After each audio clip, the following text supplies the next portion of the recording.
ఎన్ని జన్మలకు పూర్వం ఏమి చేసినా భగవంతుడి అనుగ్రహము ఉంటే, ఆయన పాదాలు మనం గట్టిగా పట్టుకుంటే శాపము కూడా వరం అయిపోతుంది. ఆయన అనుగ్రహము లేదనుకోండి, మనకి వరాలున్న శాపాలు అయిపోతాయి. శాపము వరము, వరము శాపము. భస్మాసురుడు గొప్ప తపస్సు చేశాడు, గొప్ప వరాలు పొందాడు. ఏమిటా వరము? నేను ఎవరి తలపైన చేయి పెడితే వాళ్ళు భస్మం అయిపోవాలని వరాలు పొందాడు. ఇప్పుడు వరం ఏమైంది? వాడికి శాపం అయింది. వాడి తలపైన వాడే చేయి పెట్టుకుంటూ చేశాడు నారాయణుడు. చివరికి చేయి పెట్టుకున్నాడు, భస్మం అయిపోయాడు కదా. అంటే ఇప్పుడు వరాన్ని పొంది కూడా తిరిగి శాపం అయిపోయింది. అలాగే భగవంతుడు మనకి ఇచ్చినటువంటి జ్ఞానాన్ని, తెలివితేటలని, బుద్ధిని, శారీరక, మానసిక, ఆర్థిక, ఆధ్యాత్మిక ఈ 4 విభాగాల్ని భగవంతుడి కోసం మనం ఖర్చు పెడితే అది ఇంకా ఇంకా ఇంకా రెట్టింపై మనకి గొప్పగా అనుగ్రహిస్తుంది. లేకపోతే ఆ వరాలు దేవుడు మనకి ఇచ్చినప్పటికీ కూడా వరాలు శాపాలుగా మారిపోతాయి. మనకిచ్చినటువంటి వరాలే మన పాలిట శాపాలు అయిపోతాయి. తాను అందముగా నేసిన గూడే తననే మూసిన వైనము చూడు. సాలిపురుగు ఎంతో అందముగా గూడు నేస్తుంది, చివరికి అందులోంచి బయటకు రాలేక అందులో పడి అది చచ్చిపోతుంది. అలాగే మనము ఇవన్నీ బంధాలు మనకి మనమే. వాడు స్నేహితుడు, వీడు బంధువుడు, వీడు మా అన్నాల అక్కల తమ్ముడు కొడుకు, వీడు మా పిన్నల పెద్దమ్మ చిన్నమ్మ కొడుకు అని ఇట్లా ఇట్లా ఇట్లా ఏర్పాటు చేసుకొని చివరికి ఏరా బదిలికి రాలేదంటే మా పిన్ని వాళ్ళ కూతురు ఫోన్ చేసిందండి, మాట్లాడానండి. ఇలా రకరకాల కారణాలు మనం చెప్పుకుంటూ తాను అందముగా నేసిన గూడే తననే మూసిన వైనము చూడు. చివరికి మనం నేర్చుకున్నటువంటి గూడులో మనమే మునిగిపోయి భజనకి వెళ్ళలేక, నగర సంకీర్తనకి వెళ్ళలేక, సత్సంగానికి వెళ్ళలేక, సేవకు వెళ్ళలేక, పుట్టపర్తికి వెళ్ళలేక, సరే పోనీ ఇంట్లో ఉండి పుస్తకాలు చదవలేక, సజ్జన సాంగత్యము చేయలేక, భగవంతుడికి సంబంధించిన వినలేక అనేక రకాలైనటువంటి వాటిలో కూరుకుపోయి మన జన్మని మనమే బంధింపజేసుకుని పవిత్రమైన మానవ జన్మని వ్యర్థము చేసుకోకుండా భగవంతుడు పాదాలు పట్టుకొని శాశ్వతముగా సాయుధ్యాన్ని పొందనని చెప్పారు సత్యసాయి బాబా వారు. అనేక శాపాలు పొందినటువంటి వారిని కూడా స్వామి ఎలా విముక్త కలిగించారో తెలుసుకుందాం. భాగవతములో 4వ మణిగ్రీవులని చెప్పి మనకి మనందరికీ తెలిసినటువంటిదే. కృష్ణ పరమాత్ముడు చిన్నప్పుడు బాగా అల్లరి చేస్తూ ఉంటే ఆ తల్లి తీసుకొచ్చి ఒక రోటికేసి కట్టింది. సమయం లేక మీకు షార్ట్ కట్గా చెబుతున్నాను. ఒక రోటికేసి కడితే ఆ కృష్ణ పరమాత్ముడు ఏం చేశాడు? ఆయన పెద్ద మహాజగన్నాటక సూత్రధారి కదా, జాగ్రత్తగా ఆ రోలును తిరిగేసి బంగురుకుంటూ ఆ రోలును ఈడ్చుకుంటూ అవతలకి తీసుకొని వెళ్ళాడు. అది అవతల ఒక పెద్ద 2 మద్ది చెట్లు ఉన్నాయి, చాలా వందల సంవత్సరాల నాటి చెట్లు అవి. ఆ చెట్ల మధ్యలోనికి ఈ యొక్క రోలును ఈడ్చుకొని వెళ్ళాడు. వాటిని గట్టిగా లాగాడు. అక్కడికి వెళ్ళి ఆ 2 చెట్లు పెలమని గొప్ప శబ్దము చేసుకొని పడిపోతే అందులో నుంచి 2 దివ్య పురుషులు వచ్చారు. వాళ్ళిద్దరు కూడా కృష్ణ పరమాత్ముడికి గొప్పగా స్తోత్రము చేశారు. మా మల్లేశ్ వాళ్ళ నాన్నగారు రామచంద్రన్ గారికి కూడా ఆయన అయితే గొప్పగా ఆ స్తోత్రాలు చేసి మీకు వినిపించగలరు. నాకు స్తోత్రాలు అంతగా రావు కాబట్టి మాటలతో చెబుతున్నాను. మల్లేశ్కి భక్తి ఎలాగొచ్చింది, ఇవన్నీ ఎలా చెప్పగలిగారంటే వాళ్ళ నాన్నగారు చిన్నప్పటి నుంచి రామాయణ, భారత, భాగవత, భగవద్గీత గ్రంథాలన్నీ కూడా అవపోసన పట్టి పెద్దవాళ్ళందరూ కూడా పెద్దవాళ్ళు మా ఊర్లో ఉంటే, మన నీలకంఠ వాళ్ళ తాతగారు వీళ్ళందరూ ఉంటే వీళ్ళందరూ కూర్చొని ఆంధ్రము అమరము వాటన్నింటినీ కూడా చదివేవారు. కాబట్టి ఆ తండ్రికి ఉంది కాబట్టి ఆ కొడుక్కి ఆ భక్తి వచ్చింది. ఒకసారి మల్లేశ్వర వాళ్ళ నాన్నగారు నించోండి, ఆంధ్ర గట్టిగా కడతారు. ఒకసారి నించోండి, ఒకసారి నించోండి, చూస్తారు మీరు ఎవరో తెలియాలి కదా. ఒకసారి నించోండి, నిలబడండి చాలు. ఆయన మల్లేశ్వర నాన్నగారండి, గట్టిగా వారి కరతాలలో చేయండి. అన్నీ కూడా తెలుసండి, కొన్ని వందల పద్యాలు వచ్చండి ఆయనకి, అలౌకగా చెప్పగలరండి. మేము చిన్నప్పుడు ఆయన దగ్గరికి వెళ్ళి చిన్నాన్న దీని అర్థం ఏమిటి, దీన్ని ఎలా చెప్పాలి, ఏ విధంగా చెప్పాలని అడిగి తెలుసుకునేవాళ్ళమాట ఆయన దగ్గరికి వెళ్ళి. నేను ఇంకా ఆయన చాలా గొప్ప స్థాయికి వెళ్ళాలని కోరుకున్నాను.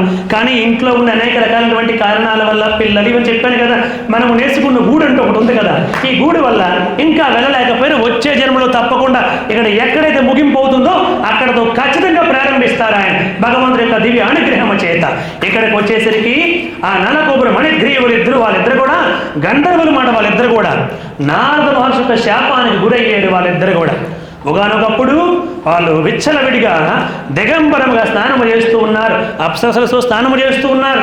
నారద మహర్షి అక్కడికి వెళితే నారదుడికి నమస్కారము చేయకుండా కుబేరుడు కొడుకులండి, మేము ధనవంతులమి శ్రీమంతులం అని చెప్పి విర్రవీగుతూ నారదుడికి నమస్కారము చేయకపోతే ఓహో ధనము చేత ఖండ కావరము చేత అహంకారంతో ఈ విధంగా ప్రవర్తిస్తారా అని చెప్పి దిగంబరంగా ఉన్నారు కాబట్టి ఈ దిగంబరమైన జన్మే మీకు ప్రాప్తించుదురుగాక అని శాపం పెట్టాడు. తత్కారణంగా ఇప్పుడు వాళ్ళిద్దరూ ఏమయ్యారు, ఆ నలపోగురు మణిగిరివులిద్దరూ మద్ది చెట్లై పుట్టారు ఇక్కడ. పాపం ఆయన అడిగాడు, నా తప్పును క్షమించి నారద మహర్షి నాకు శాప విముక్తి ఎప్పుడు కలుగుతుందని చెప్పంటే శ్రీకృష్ణ పరమాత్ముడు వస్తాడయ్యా, అంతవరకు ఈ చెట్ల రూపంలో తపస్సు చేసుకుంటూ ఉండు, ఆయన్ని ప్రార్థించండి, చెట్ల రూపంలో తపించండి, ఆయన వల్ల మీకు శాప విముక్తి కలుగుతుంది అని చెప్పారు. ఇప్పుడు కృష్ణుడు వాళ్ళిద్దరికీ శాప విముక్తి కలిగించారు. ఆ చెట్లు పడిపోయినాయి, ఆ ఇద్దరు గంధర్వులు వచ్చారు, కృష్ణుడికి గొప్పగా స్తోత్రాలు చేశారు, అంతర్ధానం అయిపోయింది. ఇప్పుడు యశోద నందుడు మొత్తం అందరూ కూడా వచ్చేసారు. ఈ చెట్లు ఏమిటి ఎలా పడిపోయేవి, ఈ పిల్లవాడు ఏమిటి ఇక్కడున్నాడు అని వాళ్ళు చాలా భయపడిపోయి ఆ పిల్లవాడిని తీసుకొని మరలా గోవు దగ్గరికి తీసుకెళ్ళి గోమూత్రాలను వెళ్ళి ఆ తీసుకొచ్చి బొట్టు పెట్టి ఆ గోవు తోక చుట్టూ తిప్పి అనేక రకాలుగా ఆయనకి స్తోత్రాలు చేసింది తల్లి. సరే చేసింది, అరే అసలు ఇదంతా ఎలా పడిపోయింది అని చెప్పడితే వాళ్ళు చెప్పారు, ఇది జరిగిన విషయం, ఎవరో ఇద్దరు దివ్య పురుషులు వచ్చారు, ఈ చెట్లు కావు, అందులో నుంచి ఎవరో వచ్చారు, ఈ కృష్ణుడికి నమస్కారం చేసి ఆకాశంలోకి వెళ్ళిపోయారు అన్నారు పిల్లలు. వాళ్ళు చూసి ఏమిట్రా ఈ చెట్లలో నుంచి దేవతలు వచ్చారా, ఈ పిల్లవాడికి చిన్న పిల్లవాడికి చెడ్డి కూడా వేసుకోవడం రాదు, వీడికి నమస్కారం చేశారా, నమస్కారం చేసి ఆకాశంలోకి వెళ్ళిపోయారా, వీళ్ళు జడ్డి వాళ్ళు ఈ పిల్లలు, వీళ్ళకి ఏం తెలుసు, వీళ్ళ మాటలు ఎవరు నమ్మొద్దు. అలా జరిగింది. ఇదే దృష్టాంతము సత్యసాయి అవతారానికి తీసుకొని వద్దాం. ఇక్కడ స్వామివారు ఒకానొక సందర్భములో పుట్టపర్తి చిత్రావతి దగ్గర, అదంతా కూడా పొలాలండి, ఇప్పుడు ఒక అడవిలాగా ఉండేది అనమాట ఆ ప్రాంతం అంతా. స్వామి ఒక తోపు ఉందంట, ఒక చెట్లు విపరీతంగా బలిసినటువంటి తోపు. ఆ ప్రాంతానికి ఎవ్వరు వెళ్ళేవారు కాదంట. కారణం ఏంటంటే అక్కడ దెయ్యం ఉంది, ఆ దెయ్యం ఉంది కాబట్టి అక్కడికి ఎవరు వెళ్ళొద్దు, అటు వెళ్తే పట్టేసుకుంటుంది ఆ దెయ్యం అని ఒక ఆనవాయితీ ఉంది. స్వామి కూడా అక్కడికి ఎవరు వెళ్ళరు, ఎందుకంటే అక్కడ ఒక పెద్ద రాక్షసు ఉంది, ఒక దెయ్యం ఉంది, అందుకే ఎవరు వెళ్ళరని చెప్పారు. సరే అని చెప్పి భక్తులు కూడా ఎవరు వెళ్ళేవారు కాదు. ఒకరోజు స్వామి సాయంత్రం 4:30కి రోజు చిత్రావతికి వెళ్ళేవారు. స్వామి ఈరోజు తాళ్ళు తీసుకొని రండి అన్నారు. తాళ్ళు ఎందుకు స్వామి అంటే తీసుకుంటండి చెబుతానన్నారు. ఓ పెద్ద తాళ్ళు తీసుకొచ్చారు. స్వామి ఆ తోపులోనికి వెళ్ళారు. మీరు అందరూ స్వామి దెయ్యం ఉందని మీరే చెప్పారు, మేము రాము స్వామి అని చెప్పన్నారు.